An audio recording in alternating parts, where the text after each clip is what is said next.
You were fired from the company. Please don't let me leave. I can't lose this job. You can't. Artificial intelligence can replace you to work for me. Dad, I'm back. Do you know what time it is? My son hasn't come back from school yet. Did Dad forget to take the medicine again? Yes, I think I'm qualified for this job. Sorry, I didn't mean that. Dad, I found a job.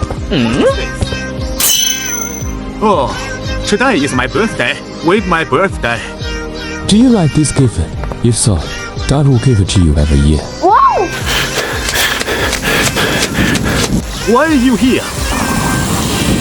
You know my child. I bought him his favorite gift. Yes, your child and I are good friends. I'll take you to find him.